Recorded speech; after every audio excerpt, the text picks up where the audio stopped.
is just always mysterious and surprising. You never know what's around the next corner. You never know what's around the next corner.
Et bonjour à tous, bienvenue dans ce nouvel épisode des Chroniques d'Alira.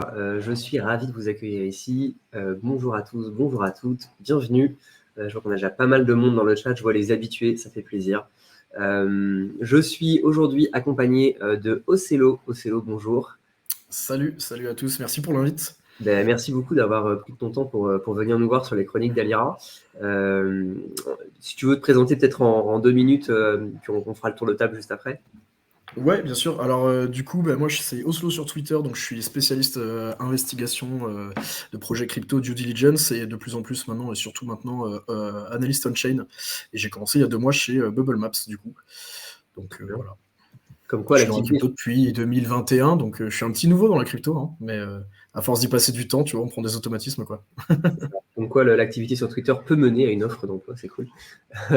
C'est ça. On a mis ton Twitter dans le chat pour celles et ceux qui seraient intéressés pour suivre tes tweets, tes threads et tout ça. On est accompagné de nos chroniqueurs, nos fameux chroniqueurs habituels. Peut-être on peut faire un petit tour de table dans l'ordre de présentation. Ouais, bien sûr. Bonjour, moi c'est Cyril. Je suis le formateur des devs depuis 2 ans chez Alira. Et salut à tous, moi c'est Gaëtan et je suis formateur des consulting blockchain et des finances décentralisées chez Alira. Salut tout le monde, moi c'est Virgile, je m'occupe essentiellement de la newsletter et tout le contenu rédactionnel pour Alira. Et de mon côté, Jérémy, votre serviteur, je suis le président d'Alira. Ocello, on parle souvent de cette idée dans la crypto de don't trust, verify. Toi, tu as pris l'adage au sérieux, c'est-à-dire qu'il y a beaucoup de gens qui se disent vas-y, tu sais quoi, je vais retirer quand j'aurai le temps. Toi, non seulement tu fais de la vérification, mais en plus de ça, tu publies tes vérifications de manière officielle.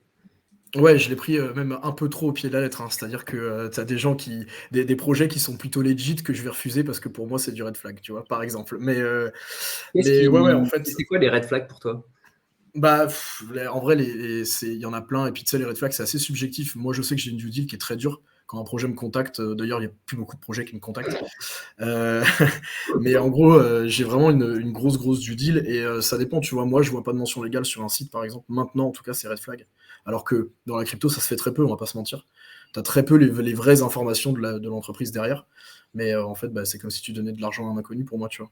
Ça pour moi c'est red flag, alors qu'il y a plein de projets qui le font pas, et des projets legit, tu vois. Mais sinon t'as quoi d'autre? T'as la team qui est inconnue, genre t'as pas de LinkedIn, t'as pas de t'as un nom prénom, d'accord, si tu peux pas vérifier qui c'est un gros red flag aussi pour moi. Mais pareil, il y a des gens qui diraient très bien, bah oui, mais le créateur de Bitcoin il est anonyme, tu vois. Sauf que Bitcoin le est un créateur de scam, Bitcoin, t'inquiète. ouais, mais sauf que Bitcoin il te demande pas d'investir dans son entreprise, quoi. Donc Donc voilà, les red flags, les plus gros red flags, c'est assez subjectif, mais tu as quand même des trucs qui reviennent assez souvent. La team qui est inconnue, tu regardes la tokenomics, si tu vois que la team elle a 50% de la supply, bon bah t'évites de t'engager quoi. Ok.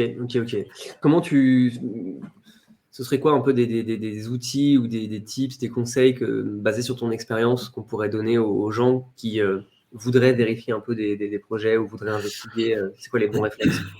Bah déjà, aller voir en général de plus en plus, enfin de plus en plus non, mais sur la crypto, tu vois, on passe beaucoup par Twitter quand on découvre un projet, beaucoup, de plus en plus Telegram, mais c'est d'aller voir le Twitter. Déjà, tu vois très vite niveau engagement, niveau follower, si c'est cohérent, tu vois. Alors, si le truc il a été lancé il y a une semaine, qui a 32 000 followers, bon bah, tu peux déjà te faire un avis très rapidement. Et en général, sur leur Twitter, ils mettent leur site web. Donc tu vas sur le site web, tu cherches le white paper, tu cherches ou au moins le médium, tu vois, ce qui présente le projet. L'important, c'est d'avoir les grandes lignes du projet. T'es pas obligé de creuser à donf.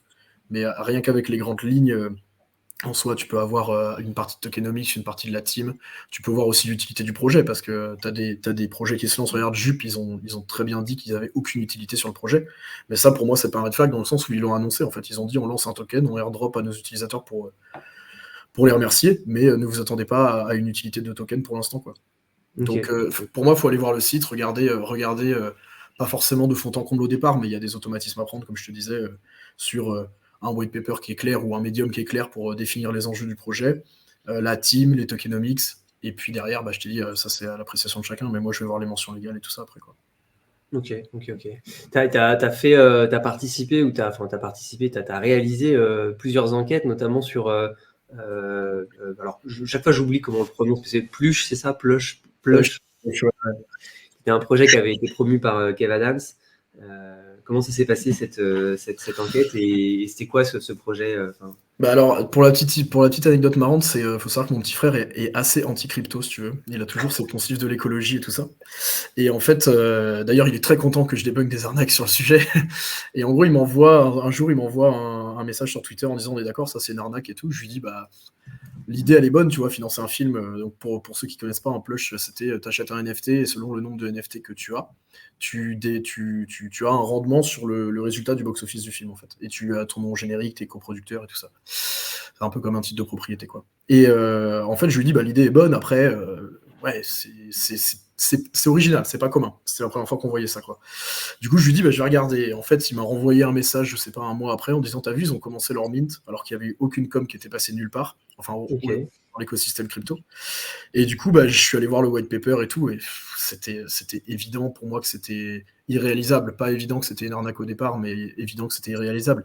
Les mecs, on était sur la fin des NFT, tu vois, c'est 2022, la fin de la grosse hype NFT. Les mecs, ils avaient 50 000 de supply. Le prix, c'était soit $1,250 mintable par carte bancaire, ou 0,7 Ether, tu vois, enfin c'était abusé. Il comptait lever 68 millions. Et en fait, autre chose, quand tu lisais le white paper, il te disait que la plupart des films d'animation lancés par Illumination, donc ceux qu'on fait moi chez Méchant et tout ça, faisaient en moyenne 700 millions au box-office.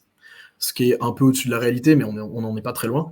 Sauf que eux avaient appelé leur boîte Illuminart, et ça n'avait rien à voir avec Illumination.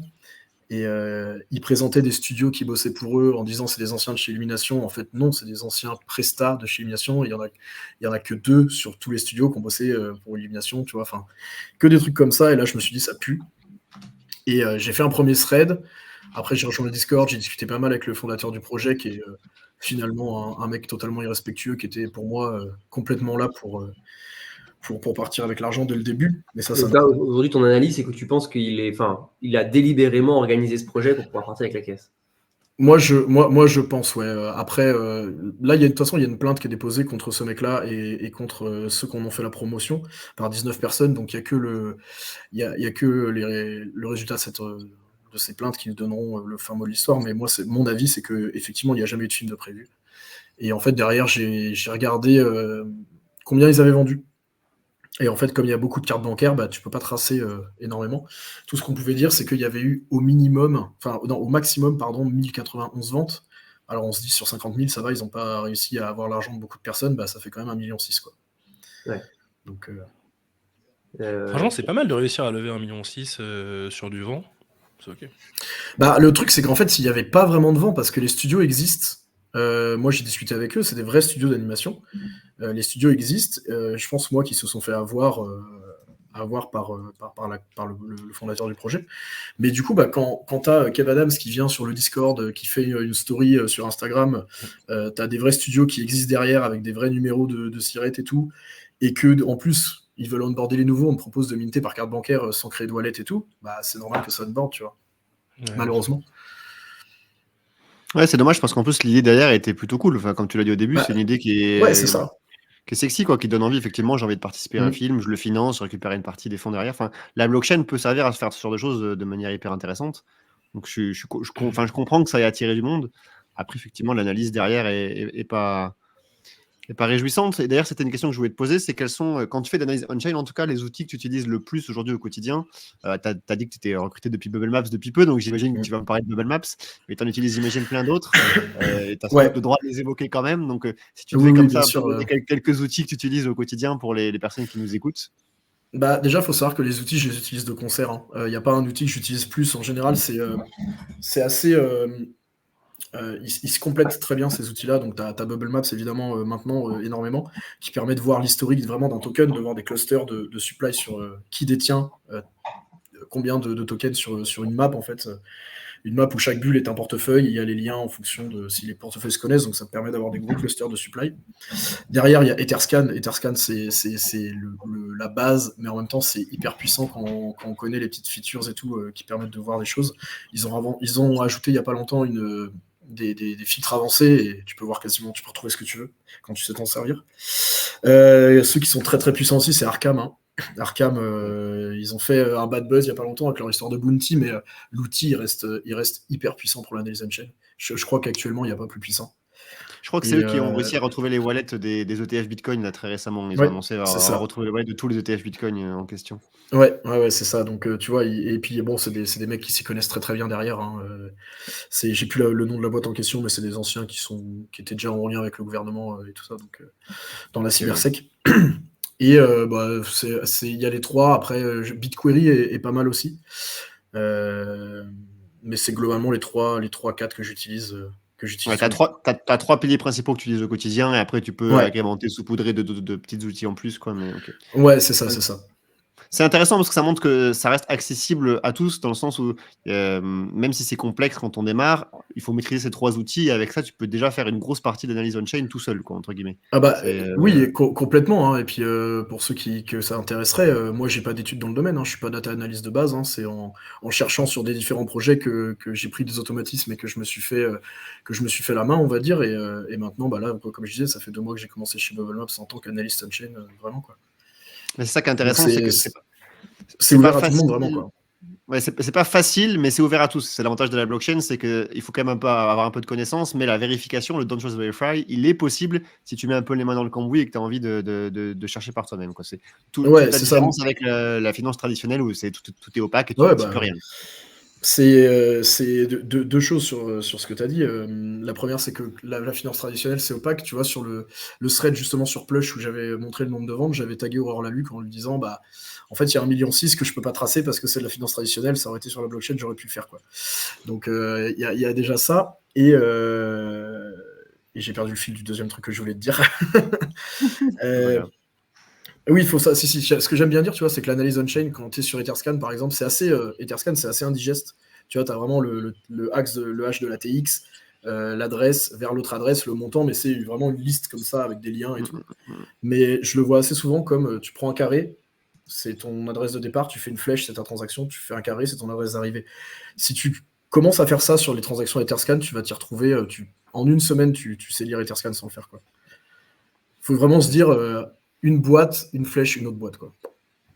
Ouais, c'est ça, c'est comme un petit réseau interne à comprendre, quoi. Mais une fois que c'est compris, on passe beaucoup de temps dans nos formations, tu sais, à essayer de faire des transactions pour appréhender les protocoles et après de comprendre comment cette transaction est retranscrite sur Etherscan ou sur Polygon Scan ou peu importe. Et à chaque fois, c'est hyper intimidant pour les apprenants qui arrivent et qui disent effectivement, je comprends rien. Mais au bout d'une demi-heure de compréhension, c'est assez lisible, au final, c'est assez bien fait, il y a énormément d'informations et ils trouvent ça assez magique d'avoir autant d'informations, limite trop. Des fois, ils se disent mais où est la vie privée là-dedans, et on les rejoint, tu vois. Mais c'est assez intéressant. Je crois que ça fait partie du sujet après, mais il y a une grosse. Pour moi, il y a un gros débat sur vie privée et transparence. sur anonymat et transparence dans la blockchain. C'est-à-dire que si on regarde le white paper de Bitcoin, le mot anonymat n'est présent nulle part, en fait. C'est le mot transparence qui est présent en peer-to-peer. Mais en fait, il y a un paradigme à trouver, c'est-à-dire que si tu veux de la 100% de transparence, tu peux pas avoir d'anonymat, c'est pas possible. Par contre, si tu veux un peu d'anonymat, ce que maintenant beaucoup veulent aussi, tu peux pas dire que la blockchain est transparente, ce qui est beaucoup utilisé auprès des politiques et tout ça, tu vois. Quand on leur dit, bah oui, la blockchain est transparente, pas tout à fait, parce que même si c'est pseudonyme, là où on est bloqué, nous, en tant qu'analyste on-chain, c'est quand on trouve une adresse, trouver qui y a derrière, tu vois, c'est super dur. Si elle n'a pas été mise sur Twitter, ou s'il n'y a pas d'infos de base dessus, c'est hyper dur de savoir qui y a derrière. Donc, tu as un équilibre à trouver, je pense, entre transparence et anonymat, et c'est malheureusement, mais c'est la régulation, je pense, qui amènera cet équilibre, qui amènera les limites de chaque truc, quoi. Il y a une autre enquête que tu avais réalisée sur des arnaques à l'amour où les gens se font passer pour proches d'autres et pour pouvoir leur dérober des fonds ensuite. Dans un cas comme ça, alors peut-être tu raconteras le détail de l'enquête, mais on peut remonter jusqu'au wallet final, mais pas jusqu'à la personne, quoi. Ouais, c'est ça. C'est une enquête que j'avais fait pour l'émission Arnaque sur M6. Et donc, il y avait une victime qui s'était fait dérober des cryptos via un faux site. On lui demandait de déposer sur le site. Alors, comme je t'en parlais tout à l'heure, petite anecdote marrante, c'est que sur son Trust Wallet, il recevait vraiment les fonds qui étaient mis sur le site. C'est incroyable. Donc, il aurait retiré au bon moment, il aurait fait de l'argent. Et en fait, un jour, il a signé une TX et les arnaqueurs lui ont vraiment tout pris. Et on sait que c'est quand même eux derrière le site. Alors pourquoi est-ce qu'ils envoyaient vraiment les fonds? J'en sais rien. Et c'est quoi le filon de l'arnaque? C'est quoi? Qu'est-ce qui fait qu'on arrive à convaincre quelqu'un? En fait, c'est des gens qui sont un peu fragiles émotionnellement, tu vois, et en fait, ils se lient d'amitié et puis finalement d'amour avec une personne qu'ils n'ont jamais vue, genre sur WhatsApp ou sur Telegram ou autre. Et derrière, cette personne, elle lui a même pas dit investis là-dessus, elle lui a dit moi je fais de la crypto, moi j'investis là-dessus, tu vois, c'est même pas un ordre en mode mais là-dessus. Du coup, comme lui, il est amoureux, le mec, il le fait, il commence à gagner de l'argent, enfin qu'il a toujours pas retiré, mais il voit un compteur qui monte, et puis en fait, le truc qu'on dit souvent aux novices, enfin les trucs que les scammers disent souvent aux novices, c'est le compte arrive à zéro, ils disent oui, c'est normal, faut débloquer de l'argent, faut débloquer la puissance de calcul du truc, et donc faut remettre de l'argent pour débloquer la puissance de calcul. Ça marche uniquement sur les blockchains proof of stake, ça, non? Et du coup, la personne en question a perdu un peu plus de 50 000 euros. Et effectivement, tu retrouves l'adresse finale, mais c'est très dur de trouver qui y a derrière. Le seul truc qui est possible en tant qu'analyste on-chain, c'est quand tu trouves une adresse de dépôt d'un échange centralisé où il y a un KYC obligatoire. Ouais, c'est-à-dire qu'une adresse de dépôt, tu remets aux autorités l'adresse et tu dis c'est cette adresse-là, allez demander à l'exchange. Après, on n'est jamais à l'abri des faux KYC et tout ça, tu vois, mais faut savoir qu'une adresse de dépôt, quand vous voyez Binance Deposit, c'est pas Binance, enfin c'est Binance, mais les fonds qui arrivent là-dessus ne restent en général pas plus de 2 heures dessus et ils partent sur le hot wallet Binance. Et en fait, chaque adresse de dépôt est forcément associée à une entité, qui est KYC ou KYB si c'est une entité professionnelle, mais une adresse de dépôt est associée à une entité, forcément. C'est ça, mais après j'imagine que la plupart des bons hackers, scammers ne vont jamais passer par un échange KYC ou avec un faux KYC dans tous les cas. Et voilà, tu es capable de remonter le filon de l'adresse, mais tu es un peu bloqué à ce stade. Ouais, c'est ça. En fait, ça marche. Ils utilisent pas mal les échanges centralisés, notamment parce que ça peut faire office de mixeur, en fait. Ouais. Comme ça passe par le hot wallet, derrière, tu peux perdre le fil. Par contre, effectivement, les vrais groupes de hackers et tout, ça sera en général du faux KYC à fond, quoi. Donc, mais bon, quand tu veux aider les gens, tu dis faut porter plainte, machin, tu leur donnes l'analyse complète, tu leur donnes l'adresse de dépôt, et puis après c'est aux autorités de se débrouiller, quoi. Mais étonnamment, vas-y Cyril. Ouais, une question que je me posais, c'était à un moment il y avait eu toute le bad buzz d'Infura notamment parce qu'ils récupéraient les adresses IP des personnes qui passaient les transactions. Est-ce que c'est un truc qui est, tu penses, aujourd'hui utilisé par la gendarmerie ou ce genre de choses, s'il y a une enquête qui est un peu approfondie? Toi, tu n'y as pas accès, j'imagine bien, mais d'autres personnes étatiques peuvent éventuellement demander ça, quoi. Je pense que si c'est stocké, ils peuvent demander. Oui, de toute façon, faut bien se dire que globalement, les autorités peuvent demander n'importe quoi. Ouais. si c'est stocké, effectivement, il pourrait demander, et ça serait peut-être mieux qu'un KYC dans le sens où les KYC peuvent être des faux KYC. Alors Après, qu'une adresse IP, bah, tu peux la masquer et tu peux aussi ouais, t'amuser à faire ce genre de choses, mais mais après, c'est je sais toujours. pas si c'est trop utilisé aujourd'hui, quoi. Après, c'est pareil, tu as le débat de est-ce qu'on veut vraiment qu'ils puissent voir les adresses IP et tout, quoi. C'est mieux, en tant qu'enquêteur et en tant que débunker de scam, je te dirais que je suis plutôt de ce côté-là.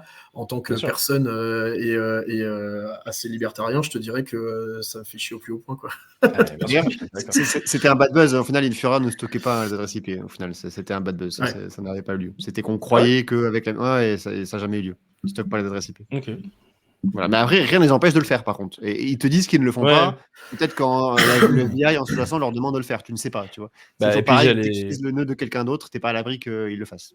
En fait, c'est juste que sur Chainlist, tu vois, typiquement, qui est un site pratique pour pouvoir avoir accès notamment aux accès à la blockchain, donc au RPC, bah, en fait, typiquement, je crois qu'Infura est toujours noté comme étant notant Ça. les IP. Donc, Mais ça vient du fait qu'en fait, ils peuvent l'avoir, mais pas pour autant qu'ils la gardent chez eux. Donc, ce que Infura te dit, c'est que nous, effectivement, on voit l'adresse IP, Bien mais sûr. on la stocke pas. Voilà, mais ça, il faut leur faire confiance. Tu as plein d'autres RPC qui, pour le coup, ne cherchent même pas à récupérer l'adresse IP. C'est qu'ils n'ont même pas Oui, accès bien sûr. à la manière dont ils ont construit le RPC. Et Chainlist est génial pour ça parce qu'il te permet effectivement d'avoir tous les nœuds RPC disponibles et il te les classe par privacy, alors, soit par efficacité, soit par privacy. Donc, tu peux choisir des nœuds qui sont, comme tu l'as dit, très orientés privacy, qui ne prélèvent aucune information personnelle. Le mieux étant bien sûr d'avoir son propre nœud, mais bon, on ne parle pas du grand public là. Juste, il y a une question dans le chat, comment faire face à tous ces hacks? On ne pourra jamais rien faire. Bah déjà, suivez Oslo, histoire d'éviter d'avoir des embrouilles. Et du coup, bah, c'est un peu le sujet, c'est Don't Trust Verify. Est-ce qu'il est facile finalement de vérifier? On a vu les outils, mais ces outils sont encore un peu difficiles. J'ai cette imagination. Et puis surtout, en fait, les outils vont te prévenir contre les drains ou les trucs comme ça. Tu vois, récemment, j'ai aidé une personne qui est un follower de Cryptomatrix. Je l'ai aidé et j'ai tweeté sur le fait que je l'avais aidé. Depuis, c'est 4 messages par jour. Je me suis fait drainer tant.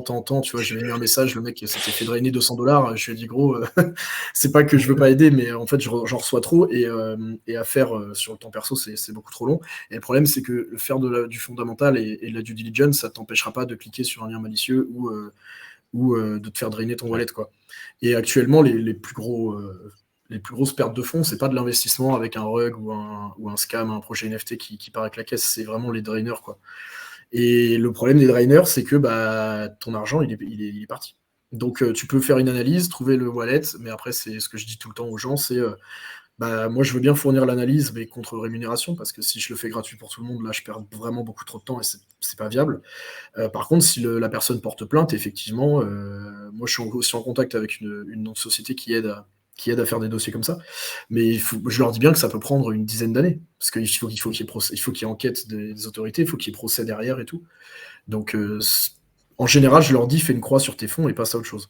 Ouais, en fait, S'ils veulent vraiment aller au bout, je leur donne le contact de la boîte en question et puis ils se débrouillent, quoi. ça ne vaut le Et, coup que s'ils se sont fait voler au moins 50 000 balles, quoi. En dessous de ça. Après, là, tu vois, ça dépend. La boîte en question, ils prennent tous les dossiers, mais il faut bien voir que c'est payant, quoi. Donc, si tu t'es fait voler 200-300 balles et que tu payes 6 000 pour les récupérer, ça vaut vraiment pas le coup, quoi. Donc, Bien sûr.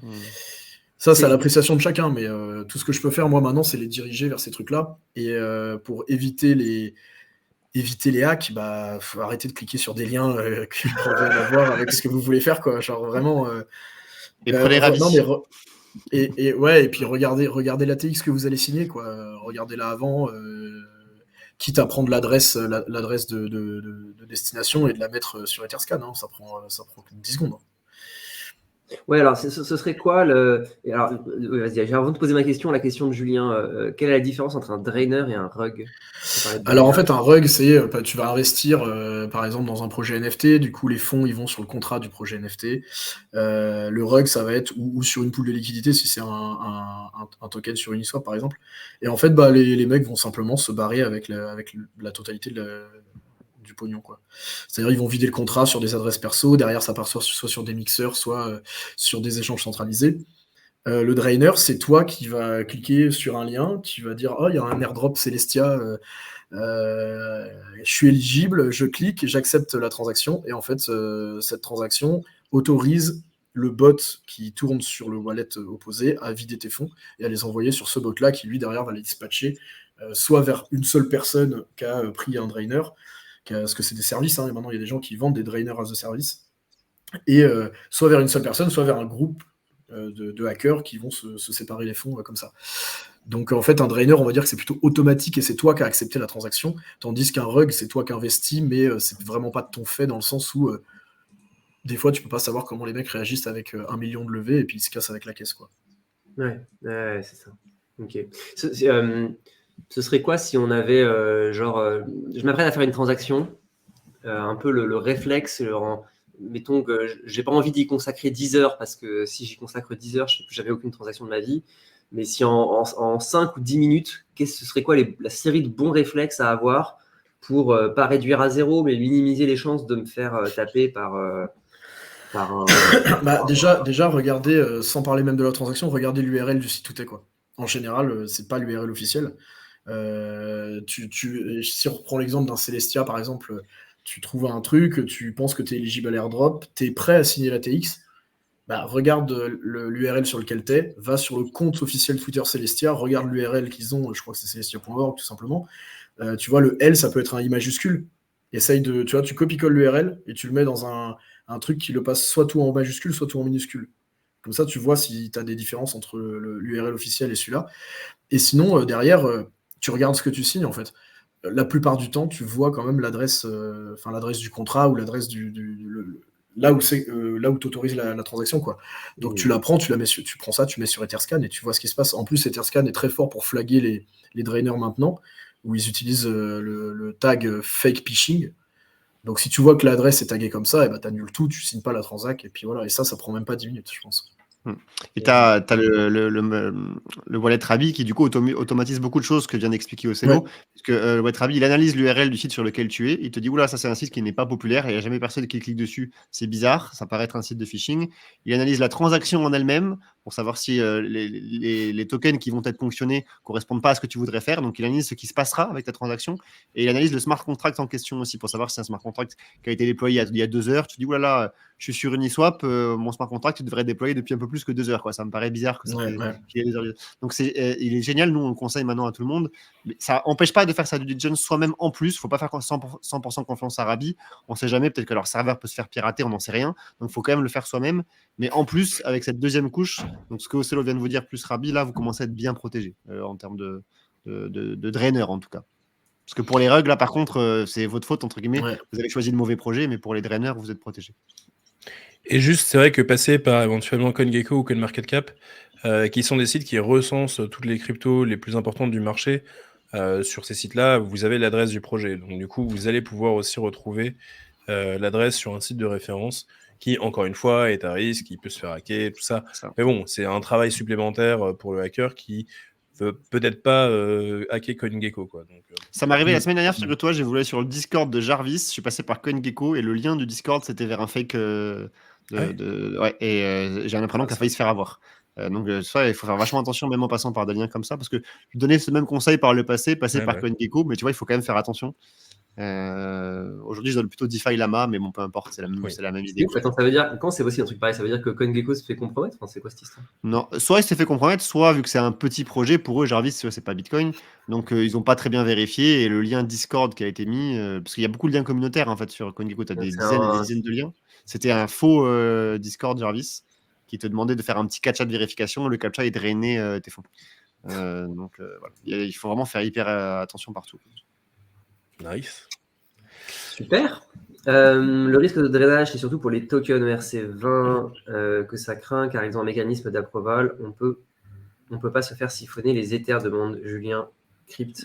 Ouais, ça c'est vrai ça. On peut pas se les faire. En fait, la crypto-monnaie native, donc l'Ether, il n'y a pas de système d'approval. Là, c'est toi-même qui envoie une transaction tes Ethers. Tu peux pas signer un mauvais approval qui ponctionnerait tes Ethers. Après, si tu connais vraiment rien, tu peux quand même signer une mauvaise transaction qui envoie des Ethers de ton adresse vers une autre adresse. Mais normalement, tu es censé le voir ça quand même. Avec un peu d'entraînement, tu es censé voir que tes Ethers partent. Mais effectivement, sinon tu as raison. Si tu veux vraiment être safe, en possédant des ETH Ether dans ton wallet, tu peux pas te les faire siphonner. Ça marche pas pour le wrap Ether qui pour le coup est un ERC20 et puis ça marche pas non plus pour tout le reste en fait. Il y a que l'Ether et la crypto-monnaie native. Donc sur Polygon, le Matic est protégé, sur Avalanche le Avax est protégé, etc., etc. Et un des moyens aussi, du coup, de faire sa due diligence, c'est d'utiliser les outils qui ont été nommés, comme par exemple, donc là, je voulais présenter un tout petit peu Bubble Map, à quoi ça ressemblait. Donc là, j'étais sur Oh, cette page. Satoshi VM, comme c'est bizarre. Bah non, mais j'ai pris littéralement le premier lien.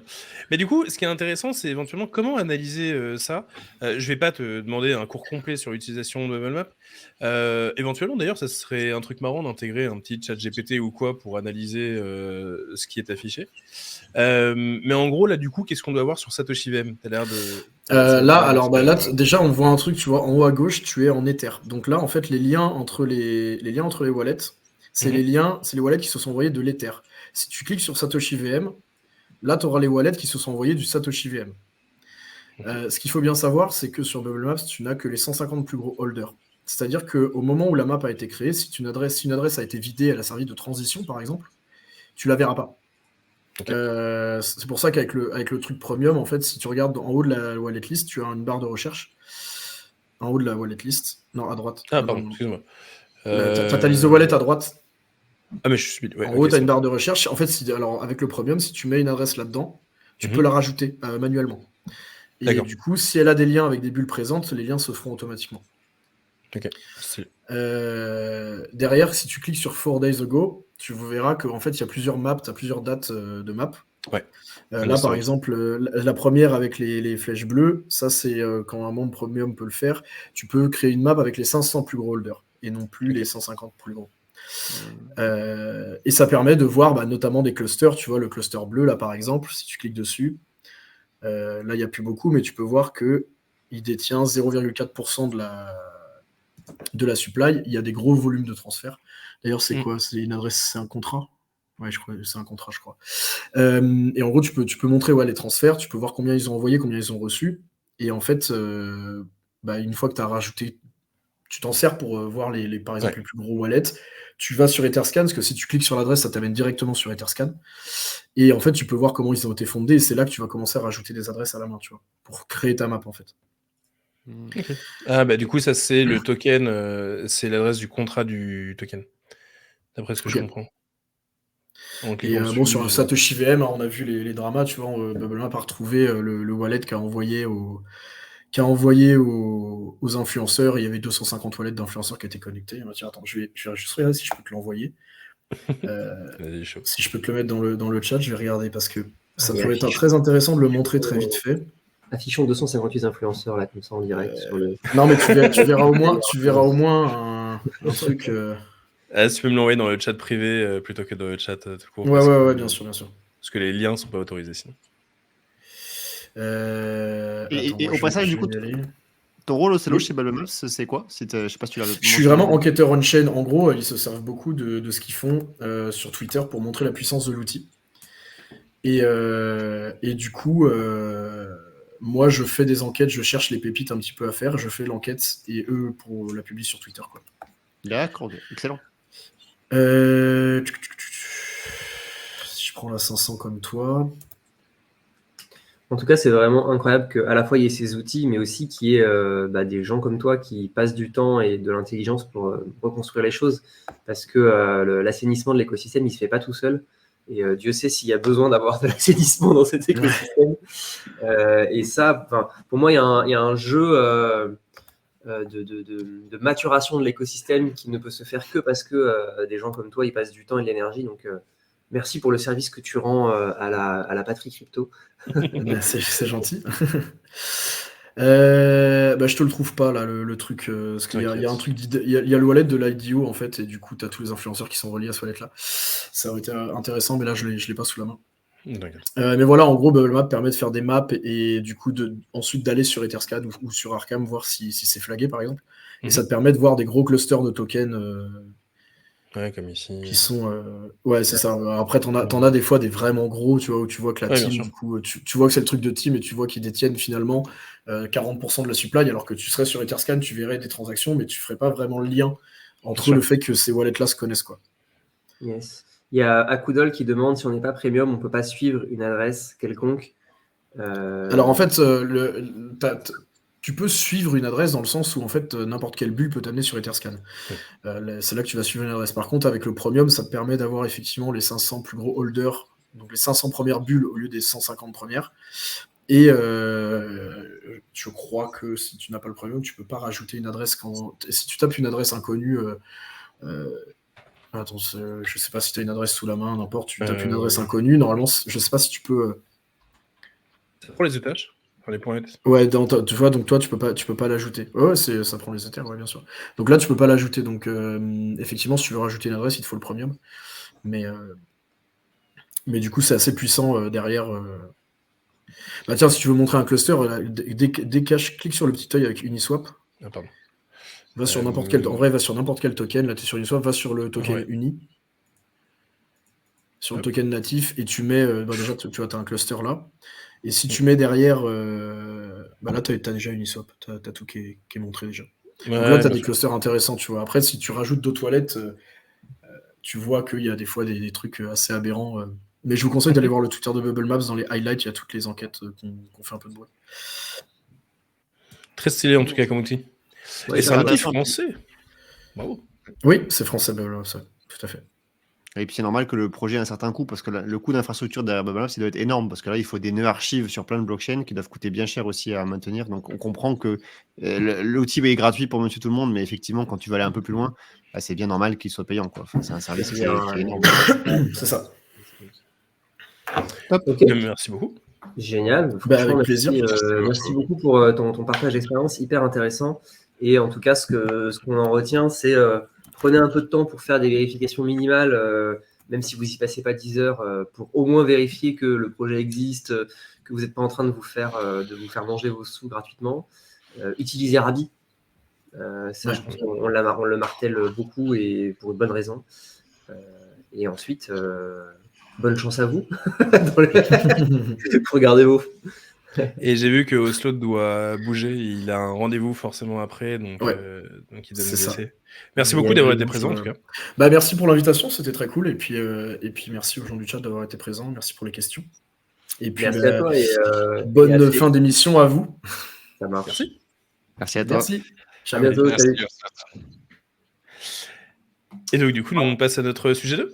Allez, let's go. Et donc là, on voulait un peu s'amuser.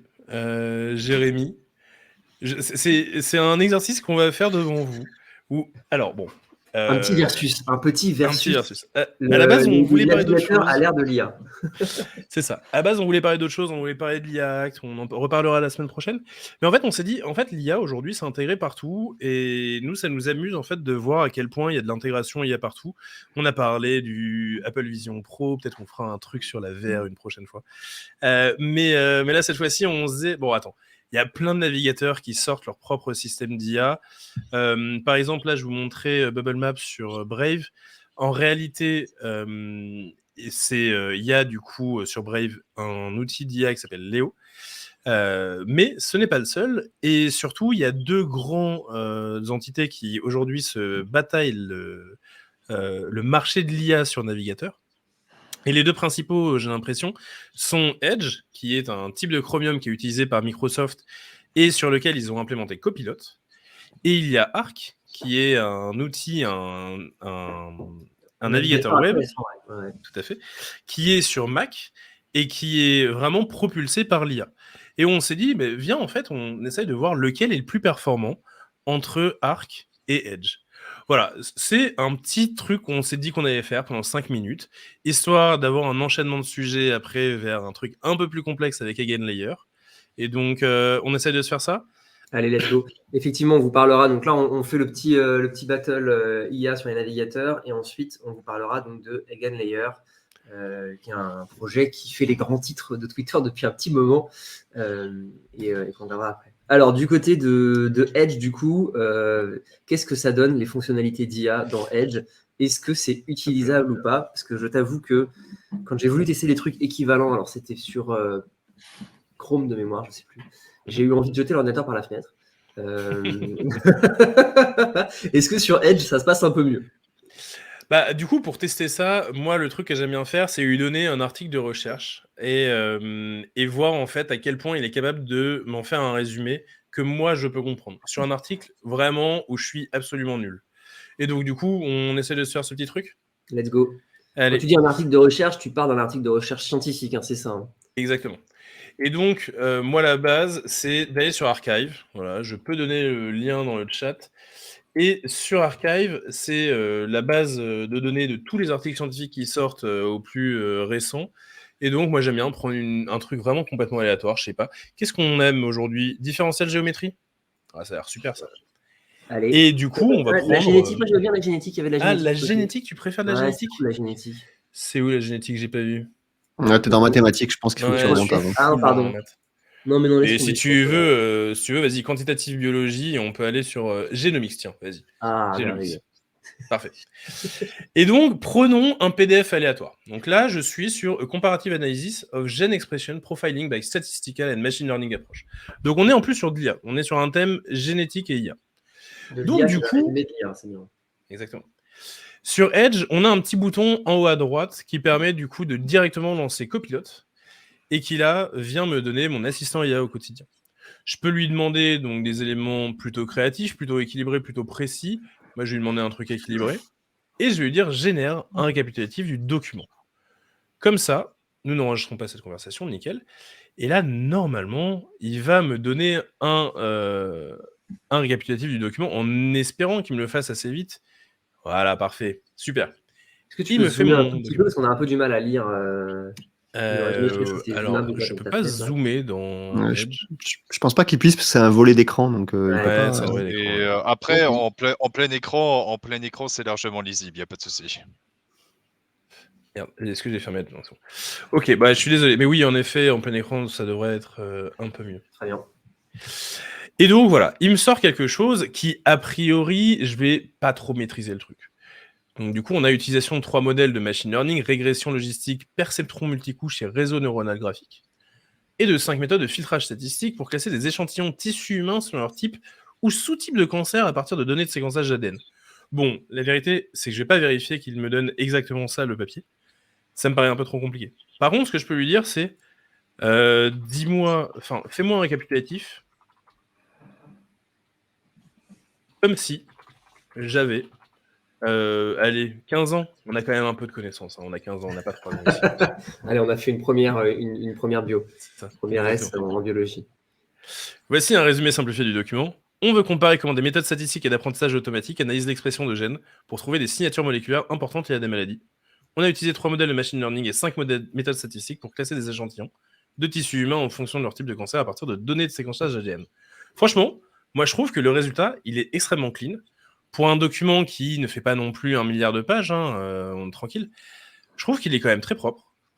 Et bah du coup, Edge, c'est pas mal. En vrai, Microsoft, il commence à rattraper un petit peu.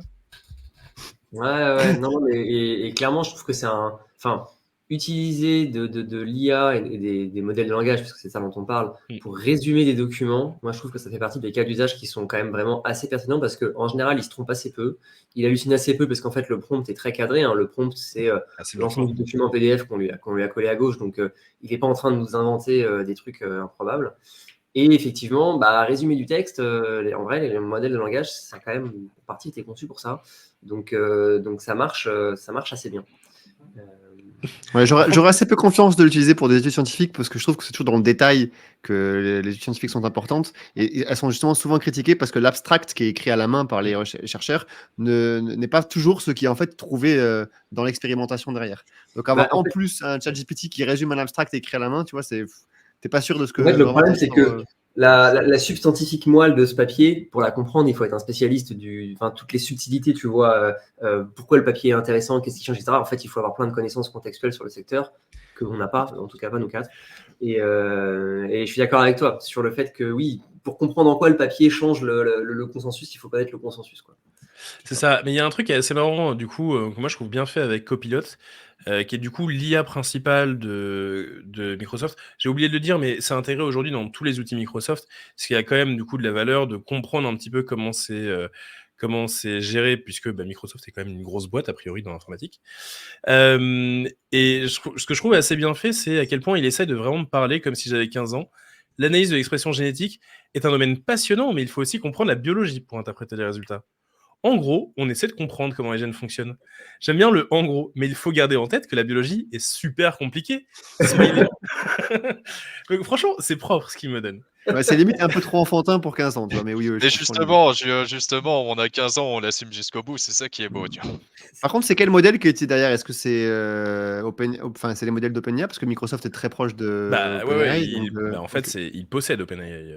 Oui, ils ont mais racheté je OpenAI. sais pas, je connais pas exactement les relations commerciales entre elles. Je sais pas exactement, mais j'imagine que ça utilise du GPT derrière. Ok. Donc en gros, avec Edge et Copilot, tu bénéficies des modèles de ChatGPT. Enfin, pas de ChatGPT, mais de GPT. Exactement. Et du coup, encore une fois, comme le disait Jérémy, il y a un vrai usage, je pense, sur ce genre d'outils, parce que, en fait, typiquement, tu peux aller extrêmement vite sur, je sais pas, tu fais de la recherche sur, je sais pas, t'es journaliste. D'un coup, tu veux rechercher plein de choses sur plein de documents pour très vite aller à ton résumé. En fait, ressortir ce genre de choses, c'est extrêmement pratique, quoi. Tu vas tellement plus vite que te taper tout le document et savoir s'il parle de ce que toi, tu veux parler, typiquement. Ouais, Donc bon, c'est pas précis. Évidemment, ça ne t'amène pas à te cultiver et à cultiver ta science, mais par contre, ça te permet d'aller beaucoup plus vite, ce qui a de l'intérêt. tout à fait. Et du coup, si on compare à Arc, Alors, Ouais, si Arc, Jérémy, tu l'as. du côté de Arc, donc Arc, c'est un navigateur qui est assez nouveau, hein, qui est pour l'instant très peu utilisé, qui effectivement est distribué sur Mac, et sur iOS, enfin bref, les téléphones de Mac. À la base, les iPhones, voilà. J'ai trop de mémoire. C'est comment ça s'appelle déjà les téléphones de Mac? Les iPhones, merci. À la base, Arc, c'est un navigateur qui a été conçu, donc sur son acte 1, ça a été de créer quelque chose qui soit le plus personnalisé pour avoir une navigation qui soit la plus fluide possible. Quand vous vous connectez la première fois sur l'interface, c'est ça qui saute vraiment aux yeux. C'est que vous avez ce qu'on a l'habitude d'avoir sur les navigateurs classiques qu'on utilise, Brave, Chrome et compagnie. C'est d'avoir en gros les barres de navigation qui sont en haut. Là, c'est déplacé à gauche. Et en fait, c'est organisé de telle sorte à ce que ce sur quoi vous allez régulièrement, et en fait, en vrai, tous, je crois qu'on utilise 90% du temps, peut-être une dizaine de sites, et le reste du temps, on va sur d'autres trucs. Mais voilà, et donc là, c'est vraiment très bien organisé et très intuitif sur la partie gauche. Donc là, il n'y a pas encore d'IA. Et en fait, l'IA vient de débarquer sur Arc. Ça a été annoncé en février, là, début février, donc il y a une semaine. Et donc, c'est ce que certains appellent l'acte 2 du navigateur Arc. Ça a été annoncé notamment sur Twitter. Alors, pour l'instant, ce n'est disponible, notamment ce qu'ils appellent Arc Search. Ce n'est disponible que sur iPhone. Et comme je suis un fanatique d'Android, je n'ai pas pu la tester en direct. Mais néanmoins, en gros, l'idée, c'est quoi? On a là la petite GIF qui nous résume un peu le fonctionnement. C'est qu'on a un truc qui fait Browse for me, donc navigue Internet pour moi. Vous allez mettre une question, par exemple, comment faire un cake aux cranberries. Et plutôt que de vous envoyer des résultats de recherche comme vous le ferez un Google, en fait, il va regarder les 5 ou 6 premiers résultats de recherche et il va vous concaténer une réponse personnalisée pour vous sur comment faire cette recherche, cette tarte aux cranberries. Et avec, il va vous mettre les différentes sources. Donc, si vous voulez aller plus loin, vous pouvez aller voir les sources, les vidéos, etc. Donc, en fait, c'est une nouvelle manière d'organiser les résultats de recherche. Ah mince, mais je vous montre pas le... C'est un peu le même concept que initialement Google, le I'm Lucky. Tu tapes quelque chose dans la barre de recherche, tu cliques sur I'm Lucky et ça va automatiquement ouvrir le tout premier lien qui est dans ta recherche. Mais c'est ça plus intelligemment puisque ça concatène les 5 premiers résultats plutôt que le premier, entre guillemets. C'est ça, exactement. En fait, ça concatène les 5 premiers résultats et ça te sort une page personnalisée pour toi. Et ça, pour moi, c'est un pas de plus. Et on voit que c'est en train de se produire vers le fait que les modèles de langage, les ChatGPT ou Arc ou autres, vont de plus en plus devenir nos interfaces en fait avec Internet et avec l'informatique de manière globale. Et où plutôt que d'accéder à des sites, en fait, on va accéder directement à des services ou à des informations via de la conversation en direct avec un assistant ChatGPT-esque ou un de ses successeurs, quoi. Et donc là, c'est la première étape. Alors, j'aurais bien aimé la tester vraiment en live, mais vraiment, pour l'instant, j'aime trop Android pour m'en séparer. Donc, quand ils le distribueront sur Android, on vous fera un test en live pour voir un peu le... Et tu l'as pas sur macOS, sur ton PC, sur un Mac? Non, pour l'instant, ce truc-là est distribué que sur iPhone. Et sur macOS, Ça a eu une semaine, hein, la news a une semaine. Oui. Sur macOS, pour l'instant, c'est uniquement la partie fluide, de navigation fluide qui est disponible et pas la partie IA. Et en vrai, ça fait sens parce que sur les téléphones, on a besoin d'avoir un affichage qui est adapté à un petit écran. Et donc, du coup, plus on arrive à simplifier, plus on arrive à rendre le truc digeste, De ouf. plus c'est pratique. Ah ouais. Plus que sur un ordinateur. Complètement. Et ça va être la même chose pour. Moi, je crois beaucoup au fait que aujourd'hui, les gens qui ont des Google Home ou des Alexia ou tout ça, bon, c'est marrant 3 minutes, mais en fait, les Google Home, ils sont assez cons, ou les Alexia aussi, tu peux leur demander 3-4 tâches, et en fait, c'est pas un vrai assistant vocal, dans le sens où, tu vois, on aurait une vraie conversation avec eux, ils te donneraient des résultats personnalisés. Mais en fait, pour peu que tu vois, l'interfaçage, là, tu dis, avec le device téléphone, c'est plus simple d'avoir un interfaçage par de l'IA, bah, c'est pareil pour de la voix, en fait. Sur de la voix, on peut évidemment rien afficher. Par contre, on peut parler. Et ça, je pense qu'on le voit sortir. Je pense que c'est à horizon 2-3 ans, on y sera parce qu'on est vraiment très très proche technologiquement d'être arrivé à ce stade. Allez, on se fait un sujet sérieux cette fois-ci. Allez, Eigenlayer. C'est parti. Je vais partager mon écran pour présenter un petit peu. Hop. Donc du coup, là, on revient sur la blockchain. On a fait un petit dérapage IA, histoire de s'amuser un petit peu et de comprendre ce que c'était. Maintenant, on arrive sur un sujet qui est important parce que c'est le sujet dont tout le monde parle, en fait, depuis quelques temps maintenant. C'est Eigenlayer, c'est pas tout nouveau que ça a la hype. Tout à fait. Je vais essayer de vous le présenter rapidement pour qu'on en discute après. L'idée d'Eigenlayer, elle est simple, c'est ce qu'on appelle le risk-taking. Donc en fait, on va expliquer le risk-taking plutôt même que Eigenlayer. Eigenlayer est une itération de ce qu'est le risk-taking, vu par l'équipe d'Eigenlayer et vu par le prisme d'Ethereum, mais ça reste le concept du risk-taking. Donc, quelle est l'idée en fait générale, le principe général derrière le risk-taking? C'est de dire, au final, avec une blockchain en proof of stake, comme une blockchain comme Ethereum, on a un capital financier énorme qui est actuellement bloqué, mis en enjeu, pour sécuriser le réseau Ethereum. C'est à la fois un capital et à la fois un réseau distribué et décentralisé. On a ces deux choses qui protègent globalement Ethereum.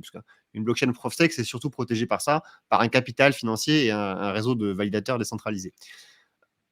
Eigenlayer s'est dit, pourquoi ne pas réutiliser ce trust, en fait, cette confiance qu'on a à la fois en termes de capital, mais à la fois en termes de décentralisation, pour sécuriser d'autres choses qu'Ethereum. Par exemple, si vous voulez aujourd'hui développer un Oracle, comme le fait Chainlink, Chainlink aujourd'hui développe son propre réseau avec des nœuds Chainlink et des links, des tokens links qui permettent de sécuriser et de faire aussi une sorte de proof of stake dans le réseau Chainlink. Ce qui fait que chaque nouveau système, ce qu'on appelle ici décrit par un AVS, qu'on voit sur la gauche, est sécurisé par son propre réseau, par son propre token, par son propre capital financier, qui doit démarrer de zéro et qui souvent est bien plus faible que quelque chose comme Ethereum, qui est aujourd'hui la blockchain en proof of stake qui a de très loin le plus gros market cap. Donc, on a du coup Chainlink qui est l'AVS numéro 1, par exemple, un autre bridge qui est un AVS numéro 2, bref, peu importe, qui est sécurisé avec $1 milliard, là où Ethereum est sécurisé avec $10 milliards. Mais l'idée d'Eigenlayer, c'est de dire, si vous voulez monter un nouvel Oracle, un nouveau système, plutôt que de lancer votre propre token, de redémarrer de zéro et d'avoir quelque chose de peu sécurisé, à la fois en termes de décentralisation et en termes de montant, pourquoi ne pas réutiliser le stake qui est actuellement bloqué sur Ethereum? Pourquoi ne pas faire du restaking, donc d'avoir son stake qui sert à la fois à sécuriser Ethereum, mais à la fois à sécuriser d'autres types de réseaux, comme par exemple un Oracle, un Bridge ou je ne sais quoi d'autre. D'accord? Donc c'est ça l'idée fondamentale de Eigenlayer, c'est de dire on va réutiliser du capital et de la décentralisation qui vient d'ailleurs, qui vient d'un système qui est déjà fortement décentralisé et capitalisé pour sécuriser d'autres systèmes. Donc c'est un peu représenté par ce schéma. À droite, on voit que Eigenlayer se repose sur le staking d'Ethereum pour lui-même ensuite sécuriser plusieurs AVS, plusieurs systèmes en question. Donc ça, c'est la vision générale. Si on rentre un peu dans le détail, ça ressemblerait plus à ça. Alors, c'est schématisé, mais au moins, ça a le mérite d'être clair. Pardon. On s'imagine en bas différents systèmes d'AVS, typiquement un Oracle, un Data Availability Service, un Bridge, un séquenceur, bref, peu importe, des choses qu'on a envie de créer comme ça, mais qui ont besoin d'avoir un système de trust, de nœuds décentralisés et de capital qui les protège. On peut avoir différentes personnes qui vont faire tourner ces AVS, différents nœuds, soit des opérateurs en tant que tels, soit directement des nœuds Ethereum, des personnes qui font déjà tourner des nœuds validateurs Ethereum. Donc soit on aura des opérateurs, soit des nœuds Ethereum, et ces nœuds Ethereum, en plus de faire le travail de validation d'Ethereum, ils feront ce travail par exemple d'un séquenceur décentralisé ou d'un Oracle ou d'un Bridge et réutiliseront le même capital que ce qu'ils ont utilisé pour leur nœud. Ou alors, ce sera des restakers qui, par exemple, pratiquent du liquid staking, donc qui auront des stakes Ether de chez Lido ou des R Ether de chez Rocket Pool, qui vont donner ce capital, enfin, qui vont déléguer ce capital à des opérateurs, des acteurs tierces qui, eux, seront les personnes qui font tourner les nœuds, par exemple, de chez Chainlink ou les nœuds d'un Oracle ou d'un Bridge divers et variés. Donc, c'est pour ça qu'il y a 2 systèmes prévus sur EigenLayer. Soit ce sont des opérateurs qui feront tourner des nœuds d'Oracle ou des nœuds de Bridge, mais qui auront comme délégation, un peu comme le Proof of Stake délégué de chez Cosmos, des Stake Ether ou des REther de la part de risk-takers, de la part d'autres personnes. Soit ce sont directement des personnes qui ont des nœuds Ethereum à la maison et qui, en plus d'avoir leur nœud Ethereum, sur ce même nœud ou sur un nœud voisin, feront le travail d'un Oracle ou d'un séquenceur décentralisé. Donc, c'est vraiment ça l'idée. L'idée de gauche est plutôt dans la réutilisation du capital, d'accord, parce que c'est d'autres personnes qui sont les opérateurs, ils réutilisent le capital uniquement, alors que l'idée de droite, c'est on réutilise à la fois le capital et à la fois le réseau décentralisé qui est Ethereum. Donc, on peut réutiliser les nœuds décentralisés d'Ethereum, le fait qu'il y en a 8000, que c'est réparti à travers le monde, etc. etc. Ouais, c'est pour faire un parallèle, ce serait un peu la même chose qu'une hypothèque finalement, parce que dans certaines, en fait, dans le monde de la finance, dans certaines juridictions, on peut hypothéquer un même bien plusieurs fois. Et EigenLayer, c'est un peu le même principe, c'est-à-dire que les ethers qu'on possède, on peut les staker, mais on peut aussi les remettre en gage pour pouvoir garantir d'autres services. Et ouais, Gaëtan vient de les expliquer, ça peut être des services d'Oracle, ça peut être des services de données, ça peut être des services de bridge, etc. etc. Voilà, donc ça, c'est l'idée fondamentale qui s'est lancée il y a environ un peu moins d'1 an désormais. Alors pour l'instant, rien de tout ça n'est live, si vous voulez. EigenLayer est lancé et il n'a lancé que cette toute première partie, c'est-à-dire que les risk-takers, ils peuvent déposer leurs Ethers, leur stake Ether, leur Ether dans un smart contract, ou alors les personnes qui sont en native risk-taking, ils peuvent dire, bah voilà, mais mon nœud validateur de 32 Ethers, je pointe son adresse de sortie, ça s'appelle la withdrawal address, vers EigenLayer. Je simplifie, mais c'est ça. Pour l'instant, il n'y a que ça qui est live, donc ça ne sert à rien pour l'instant, mais ils ont au moins déployé ça. Ils vont bientôt déployer cette couche d'opérateurs et d'AVS, ce qui fait que d'ici, je crois que c'est d'ici quelques mois, le tout premier AVS va sortir. Ça va être sur la data availability. Donc, ça va être un concurrent à Celestia, pour ceux qui connaissent un peu ce que c'est. Ça s'appelle EigenDA. Donc, on va avoir un premier AVS avec des premiers opérateurs qui vont du coup pouvoir réaliser ce rôle. Et à ce moment-là, les personnes qui ont déposé leurs Ethers sur EigenLayer pourront dire, bah moi, je délègue mes Ethers déposés vers l'opérateur numéro 1, qui par exemple, j'en sais rien, ça va être Coinbase, et Coinbase va s'engager à faire tourner des nœuds pour EigenDA. Donc EigenDA, c'est l'AVS, Coinbase, ce sera l'opérateur numéro 1, et vous serez le risk taker, juste pour bien comprendre la hiérarchie d'informations dedans. Aujourd'hui, ça a attiré massivement, donc on va regarder un peu la TVL d'EigenLayer, mais il y a 2 millions d'Ethers déposés en tout. Donc, si on prend les LST déposés plus le native risk-taking, on atteint 2 millions. C'est 4 milliards de dollars. Donc, on est sur l'application, on est dans le top 1 ou top 2 des applications financières qui possèdent le plus d'Ether aujourd'hui. Lido doit être la première, évidemment, mais après, on ne doit pas être loin d'être la deuxième, quelque chose comme ça. C'est vraiment incroyable. Hein. La plupart des personnes déposent du capital, surtout pour récupérer un potentiel airdrop à venir, puisque le projet étant assez nouveau et techniquement intéressant. Il y a beaucoup de hype sur le sujet et on pense qu'il y aura un airdrop pour les personnes qui ont déposé leurs Ethers. Donc c'est pour ça aussi qu'il y a autant d'intérêt sur le sujet. Et c'est développé par-dessus tout ça, mais je vais être court parce que je vois qu'il est 13h26, ce qu'on appelle des liquid risk taking tokens. Donc là où avant on avait des LST, des liquid staking tokens, on a désormais maintenant des liquid risk taking tokens. Donc en fait c'est pour rendre liquide des Ethers qui sont risk-stakés. Donc vous avez vos Ethers là qui sont stakés, qui sont délégués à un opérateur, et après la délégation, on veut de nouveau les rendre liquides avec un LRT que vous pourrez réutiliser ailleurs dans la DeFi. Donc c'est des couches sur des couches sur des couches. Ça s'appelle des liquid risk taking tokens. Et donc il y a une guerre qui est en cours actuellement sur des protocoles justement qui développent ce liquid risk taking token. En 2 mots, il y a 4 grands entre guillemets acteurs sur le sujet qu'on voit là. C'est Ether Finance, Puffer Finance, Kelp DAO et Renzo. Donc, si ça vous intéresse, vous pouvez creuser un peu plus loin. J'ai fait un petit thread Twitter aussi qui explique un peu la différence entre les 4 dans l'idée. Voilà, mais sachez juste qu'on avait l'époque des LST et maintenant on a l'époque des LRT, puisqu'on va avoir du Liquid Risk Taking Token qui accumule les risques, mais qui accumule du coup aussi les rendements. Ça, c'est quelque chose qu'on n'a pas mentionné. L'idée de ça, c'est qu'évidemment, les Ethers ici, en plus d'avoir le staking natif d'Ether, si les gens le déposent, c'est parce qu'ils vont avoir d'autres récompenses. Donc les systèmes d'Oracle, les systèmes de séquenceurs décentralisés vont payer, vont rémunérer les opérateurs qui vont eux-mêmes rémunérer les risk takers. En fait. Donc eux, ils prendront un cut, sans doute 10%, 20%, je ne sais pas encore pour le moment. Et eux prendront 80% de ce que l'Oracle ou de ce que le séquenceur décentralisé aura choisi. Et encore plus loin, l'Oracle, il pourra choisir quel type de LSD ou quel type de native risk taking il veut. Typiquement, un Oracle, il se dit, bah, moi, j'ai envie d'être extrêmement décentralisé. Je ne vais accepter comme collatéral que le R-Ether de Rocket Pool. Parce que je sais que le R-Ether de Rocket Pool, il vient de 3000 nœuds dans le monde qui sont extrêmement décentralisés et je ne veux pas le stack Ether de chez Lido. Donc vous voyez, chaque AVS aura ce choix de dire je veux tel type d'Ether est stacké, je veux telle décentralisation et ils seront prêts à payer plus ou moins certains opérateurs, certains restakers. Donc tout ça, c'est encore une économie qui est à créer parce qu'il n'y a rien qui est live, mais on imagine en fait un monde économique qui se développe par-dessus qui est extrêmement intéressant et qui permettrait à tout le monde de pouvoir lancer un service en ayant une sécurité assez intéressante qui leverage la sécurité d'Ethereum. Voilà, pour rester dans les grandes lignes. Ouais, c'est trop cool d'avoir une nouvelle économie sur la sécurité des éléments, sur la sécurité d'Ethereum, comme des différents protocoles. J'ai du mal à comprendre encore parfaitement. Enfin, je plaide coupable, j'ai pas fait assez ma recherche. Mais tu vois, typiquement, dans le staking d'Ethereum, tu as tout un système de slashing. Ouais. Tu as un système de slashing, par exemple, là, pour en native restaking. Donc, tu déposes tes Ethers sur la Beacon Chain. Est-ce que tu as un système de slashing pour les opérateurs, enfin, pour les protocoles qui vont... Ouais. Ok. C'est une très bonne question. Je vais expliquer comment ça marche. Le principe du restaking, quand tu stakes habituellement, tu définis une adresse de retrait. Ce qui fait que quand tu veux sortir ton validateur et que tu veux récupérer tes Ethers, tu définis l'adresse, souvent une que tu possèdes. Là, EigenLayer te force à dire l'adresse de retrait, ce sera pas la vôtre, ce sera la nôtre, celle du smart contract de EigenLayer. Et pour te slasher, en fait, c'est qu'ils vont te faire retirer tes 32 Ethers du validateur. Ça va aller chez eux et eux-mêmes, dans leur smart contract, vont te slasher. Ils vont te dire sur les 32 que tu as récupérés, parce que c'est pas Ethereum qui t'a slashé, le protocole Ethereum, lui, ça s'est très bien passé. Bien sûr. Il n'y a eu aucun slashing, mais sur les 32 Ethers que tu as récupérés, tu as fait une connerie quand tu as voulu sécuriser ton oracle. Et donc, tu perds 30% de tes 32 Ethers. Le smart contract d'EigenLayer va lui-même détruire 30% des 32 Ethers et toi, il va te renvoyer le reste, du coup, 70%. Voilà un exemple de comment ça fonctionne en native restaking. Donc, c'est un nouveau danger pour le staker, notamment. Oui, en fait, le staker, il prend des rendements supplémentaires contre des risques supplémentaires. Ça veut dire qu'il dit, je vais sécuriser un réseau d'oracle. Par contre, si effectivement je fais une action qui est punie par ce réseau d'oracle-là et qui sera définie par l'oracle en tant que tel, je serai puni, je vais perdre une partie de mes 32 Ethers.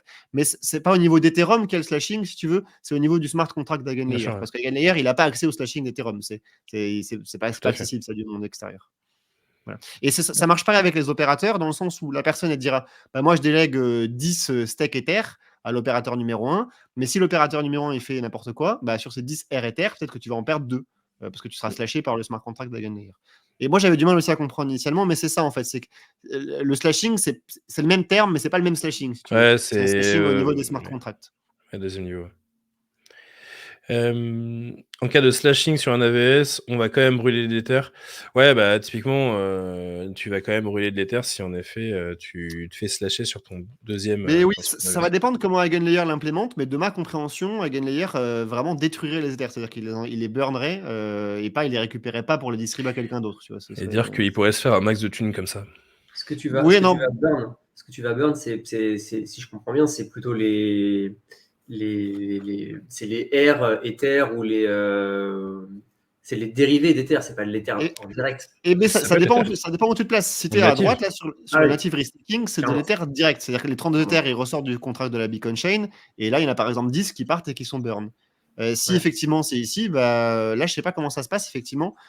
Pour moi, ils burn le R-Ether, mais si tu burn le R-Ether, t'as pas burné des vrais Ethers, parce que c'est qu'un token qui représente des Ethers. Donc là, je sais pas comment ça se passe. J'avoue, j'ai pas encore les détails. Je sais pas d'infos. Les gens qui sont sur la pool R-Ether, ils sont contents. C'est ça, c'est que du coup, dans R-Ether, il vaudrait plus d'Ether en sous-jacent parce qu'on en a détruit certains. Là, j'avoue que je sais pas comment ils gèrent. J'ai pas encore assez creusé. Après, ce serait plus sage de leur part de burner plutôt que de stocker dans un smart contract, parce que plus il y aurait d'Ether et plus ça donnerait envie de cambrioler le smart contract en question. Ouais. Du coup, il ne propose pas un service complet staking plus restaking, nous demande Julien. J'imagine que donner le bundle amène déjà d'une plus de problématiques de sécurité, et en plus de ça, c'est aussi pour deux outils différents. Il y a le staking d'Ethereum qui est quelque chose, le staking pour, par exemple, ton Oracle qui est quelque chose d'autre. Ouais, alors du coup, il va quand même y avoir des bundles. C'est une bonne question que pose Julien. Les LRT, là, ça va être des bundles. Donc en fait, quand tu stakes chez Ether Finance, alors pas tous, mais sur les deux premiers, là, Ether Finance et Puffer Finance, en fait, c'est directement Puffer et Ether qui vont avoir des nœuds validateurs, soit pas chez eux, mais c'est décentralisé, donc ils vont faire appel à comme Rocket Pool, si tu veux, à des nœuds validateurs externes qui vont valider pour eux. Et donc, quand tu seras validateur chez Etherfi ou chez Puffer Finance, tu seras à la fois un staker d'Ether et automatiquement, tu utiliseras les stratégies que Puffer Finance, dans sa DAO, a whitelisté. Donc Puffer Finance dira, bah voilà, tous nos nœuds, en plus d'être validateurs sur Ethereum, ils sont en plus AVS de tel bridge, de tel oracle, et la DAO de Puffer pourra décider de changer comme ça d'AVS selon un vote de la DAO au cours du temps, selon les rendements, les risques, etc., etc. Donc il y a des systèmes qui vont justement se lancer pour faire du staking plus du restaking par défaut, et c'est le cas de la plupart de ces projets-là. Les 2 premiers, c'est le cas. Kelp DAO, non, parce que c'est juste un agrégateur de LSD, donc de stake Ether, de RETher. Et Renzo, pareil, dans le même cas de figure. Voilà. En vrai, je trouve ça fou. Enfin, il est 33, donc on va mettre fin à ces chroniques, mais je trouve ça fou qu'il y ait déjà plus de 2 milliards de TVL sur un truc qui est, pas encore sorti vraiment, et 2, tellement techos. Est-ce qu'il y a des gens qui ont 2 milliards à mettre là-dedans? Je trouve ça fou à chaque fois. C'est la vraie hype. Finance, quoi. C'est la vraie hype de l'airdrop, vraiment, je pense, en grande partie. Bien sûr. Mais ouais, on n'est pas à 2 milliards, on est à 2 milliards, on a 2 millions d'Ether, 4 milliards de dollars en tout. C'est 2 fois plus, tu vois. Mais c'est énorme. J'espère quand même qu'à plus long terme, ils vont passer outre la hype de l'airdrop et qu'ils vont se focus sur toute une gamme de services qui vont vraiment permettre de faire progresser Ethereum à long terme. Parce que on a déjà vu des scénarios par le passé, comme Terra sur les vagues d'airdrop, etc. Et ouais, j'espère qu'ils prendront un virage plus techniciste, on va dire. Mais c'est quasi évident parce qu'une fois que l'airdrop aura eu lieu, en fait, les Ethers qui resteront seront uniquement là si c'est rentable, si le rendement des AVS est rentable. Sinon, ils partiront chercher du rendement ailleurs, en fait. Donc c'est mercenaire. C'est ça, c'est purement mercenaire et il ne restera que. L'économie va se réguler par elle-même, en fait. Donc je me fais pas trop de soucis sur le sujet. Bon, allez, concluons. Il est 34. Une fois n'est pas coutume, on a un peu dépassé, emporté par la discussion qui était passionnante. Et ben merci à tous et à toutes, en tout cas, dans le chat, d'avoir suivi cet épisode des Chroniques d'Aliera. Merci aussi à tous les chroniqueurs d'avoir été présents. Merci à la suite. On salue Ocelo, tout à fait, qui n'a pas pu rester jusqu'à la fin, mais c'était très, très chouette de l'avoir.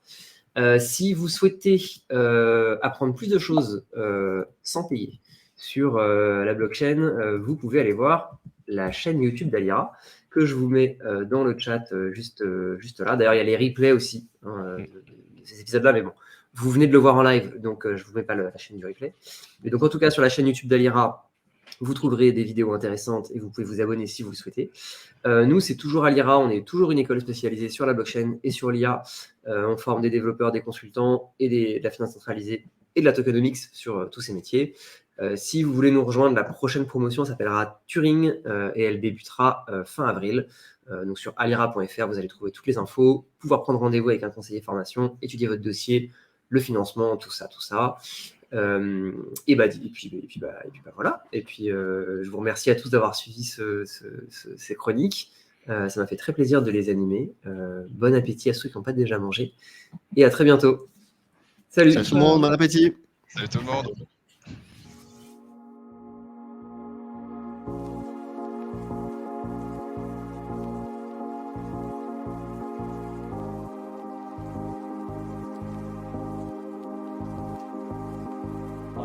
Life is just